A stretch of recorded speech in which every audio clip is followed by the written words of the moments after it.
Nag-ikot ang grupo ni Miss Vivian Zhang at Mr. Chen Yan at kanyang asawa na si Miss Zhen Shen Chu, grupo ng Chinese investor mula sa probinsya ng Zhejiang ng bansang China sa ilang bayan ng Cagayan noong Lunes, 18 ng Disyembre taong kasalukuyan.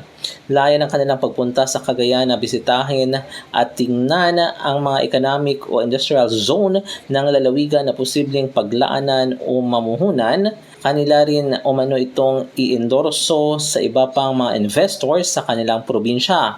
Una rito sa kanilang paglapag sa Tuguegarao City Airport, mainit na sinalubong ng unang ginang ng lalawigan na si Atty. Mabel Villarica Mamba at mga empleyado ng Kapitolyo ang grupo ni Zhang kung saan unang ipinakita o pinatikim sa kanila ang mga local dish mula sa lungsod. Sumunod na tinungo ng mga investor ang Port of Aparri at dito ipinaliwanag ni Atty. Villarica Mamba at Consultant Oliver Peneria ang kasaysayan ng pantalan at ang planong muling pagbubukas nito.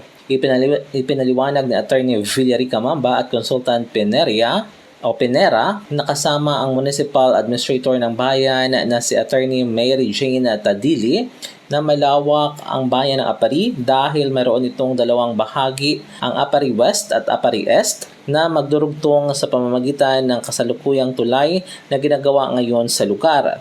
Nabanggit sa mga investor na mayroong malawak na espasyo para sa industrial zone para sa mga mamumuhunan.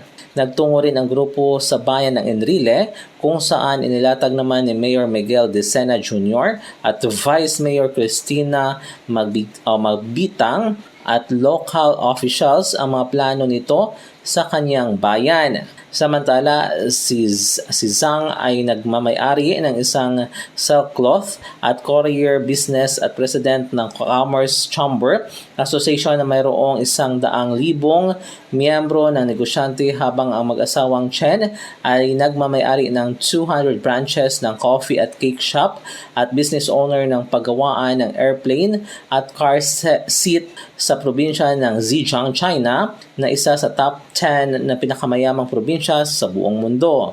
Nakatagda ring bisitahin ng team ni Zhang ang proposed international airport sa tri-boundary ng Piat Solana at Tuaw noong 19 ng Disyembre taong kasalukuyan. Mula dito sa Cagayan, Jude de la Cruz para sa Radyo Alternatibo, Balita Nationwide.